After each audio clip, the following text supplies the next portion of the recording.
Our sports director, Jeff Hathhorn, joins us right now, and he's brought to you by Gutter Helmet. Don't overlook your home's gutter system. Call Gutter Helmet by Lednor Home Solutions. Jeff, good morning to you, partner. How you doing today? Morning, guys. How are you? We are wonderful. Fantastic. And we're still holding out hope for a Paul Skenes debut on Friday or Saturday, Jeff. I know what Derek Shelton said yesterday before the game. First of all, did you hear a lie in there from Derek Shelton at all? And then secondly, the reason we're holding out hope, and Doran brought this up, Garrett Cole, it was announced he was going to make his debut on the 11th, but that announcement came on the 8th, which on our timeline means you could announce today he was going to pitch on Friday, or you could announce on Wednesday he's going to pitch Saturday. There you go. Yeah, there's a lot of things that are scheduled that change. And, you know, it's not Derek Shelton's role in the organization to say when guys are going to be called up. And we haven't had an opportunity. I mean, he spoke during his show on Sunday, but we haven't had a chance to talk to Ben Cherington. So I think part of that is, listen, Shelton's just got to give that diplomatic, like, hey, I'm not in the speculative game. He kept saying over and over, and he said that many times to kind of get himself out of those situations. Yeah, I do think, but I also think much to it was like with Garrett, if you're going to do that, that's not something you're going to announce on, you know, Sunday or Friday morning and have him pitch Friday night. Like, you want that ticket department to be able to have a few days to take in those orders.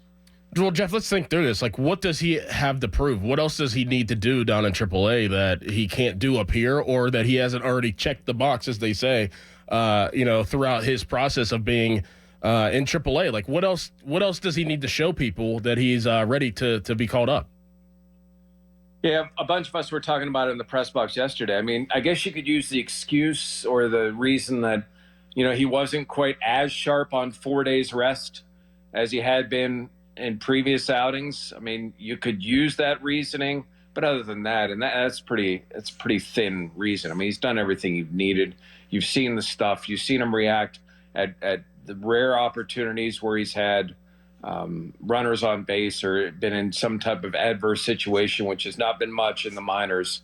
I think you can work around your rotation. Now that's a little interesting situation there, but when you got a guy like Paul Skenes, like, let's be real, you're not going to hold him down just because you're getting good starting pitching. I mean, this is a guy that you'll figure out other ways, or maybe you have Bailey Falter be the back end guy. If you know Skenes is only going to be able to say go 5, you can have Falter throw 4, and hopefully that's the way you work yourself to a win. That's what I'm thinking, Jeff. That's why I would pull Falter out of the rotation, and that's not to say he hasn't pitched well. He's definitely exceeded my expectations for him because I had very low expectations. The 4 days rest thing doesn't do much for me, though. I look at Jared Jones' game log here, and he's pitched now 7 times, and only one of those has been on 4 days rest. Even Mitch Keller's half his starts have been on 4 days rest, the other half on 5 days rest. If you want to be careful with Paul Skenes, you can be careful with Paul Skenes. Yeah, and there's going to be off days, much like there is on Thursday. Man, you can work that schedule. Here's the other thing, like, there's almost a part of me that, you know, Jared Jones is on a roll. Do you push him back, or do you keep him in his schedule, and do you have Skenes throw Saturday? I mean, like, they have options, and we've heard it from Cherington numerous times. He's used code words like, we're going to find times or find areas where we can give these guys a breather, or where we can give them an extra day's rest. Maybe you skip a start of a Jared Jones to try to last him through the season. I mean, there are things that you can do to make this happen. And the sad reality, and you've already seen it in the rotation, there'll be an injury like we've seen to Marco Gonzalez, and then some of this will kind of work itself out. Do you think Super 2 factors in at all here? I think we're past that point by this time. I think, and I would hope, let's be real, it would suck if you had all this time where he's down there and you missed it by a day or by a couple of days. You don't know until the end of the year, and if he were to get into Rookie of the Year, high up in Rookie of the Year voting, then that alters it. But I would think you're clear by now. And I'm sure while they may say that doesn't factor or whatever, those calculations have happened. Jeff, how encouraged were you by Mitch Keller last night? Do you think that, are you encouraged enough that he could possibly find some consistency and let this ride out through the season after his performance last night? Yeah, and guys, hasn't it always been that mentality with Keller? It's like the stuff has always been there, but he just shoved, like he went after it. He had a good pitch mix. Obviously, he was able to get that over the plate, which helps.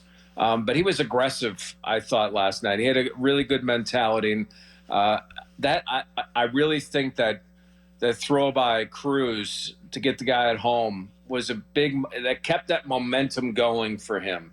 Like, we've seen little things alter his starts. I thought that was a moment. You cut off that run, and then after he gave up the solo homer, boom, went right back at it. I thought his mindset was really good. He and Joey Bart, if you believe in batteries making a difference, he and Bart have really formed a nice relationship, and they seem to be on the same page together. Jeff Hathhorn joining us here on the Fan Morning Show. I said earlier on that, my expectations now for the Pirates offense, which were pretty high coming into the year, have obviously, and I think understandably, been lowered.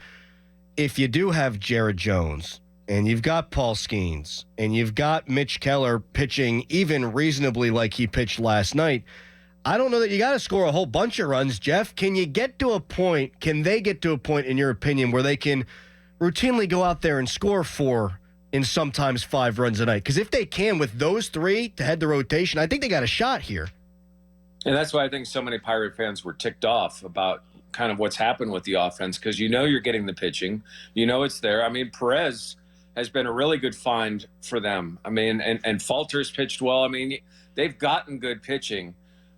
Maybe, Olivares, maybe what we've seen from Cruz, Swinski's taken some better hacks at it. So maybe we're starting to see that offense. To your point, you don't need it to average 6-7 runs a game.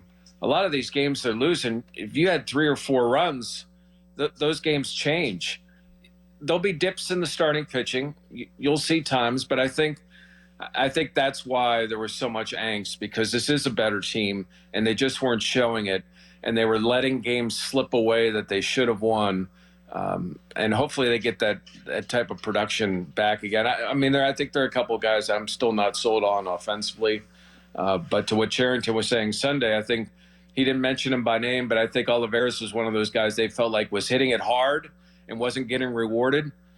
And he was rewarded last night. And how nice was it to see him, bases loaded, just attack that first pitch?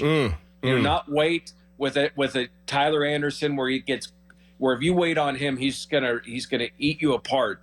He just went up, swung at that first pitch, and obviously drove it out of the park. Yeah, Jeff, real quick, last question for you, and that's kind of what I wanted to ask. If with your eyes and analyzing the games in the last couple games at least, have you seen a change in philosophy with the hitters? Have you seen anything different that maybe not as normal as it has been? That was a moment right there where I was like, is it changing a little bit? Are they, getting more aggressive? Are they letting the players kind of dictate their swings? I hope so. I asked Jared Trillo before the game yesterday, what's the line between patience and passive? And he paused for a second. He goes, that's a really good question. And some days it's harder to figure out than others. But I think they're all trying to figure that out. I think McCutcheon's taken some good swings and hasn't been rewarded here over the last few games. It seems like they're a little bit more aggressive and hunting pitches that they can drive, as opposed to, all right, let's just try to find a way to get on base and take a couple of pitches to start out with. And listen, this offense, if Cruz starts going, it'll be amazing the trickle down. And I think we've seen some of that on a smaller scale. Jeff, based on the angle of the camera here and the shadows, it kind of looks like you're sitting in a barber's chair with that smock on top, doesn't it? There's a little bit there. Yeah. Get his haircut. Yeah, that's one of the best places, I think, to sit in the world, a barber chair. Yeah. Get that straight razor going. Yeah, that is. It's a nice, soothing place. And what do you do at a barber chair? You talk sports. That's right. That's what we're doing right now. You shoot the breeze. What do you got on the website right now, Jeff?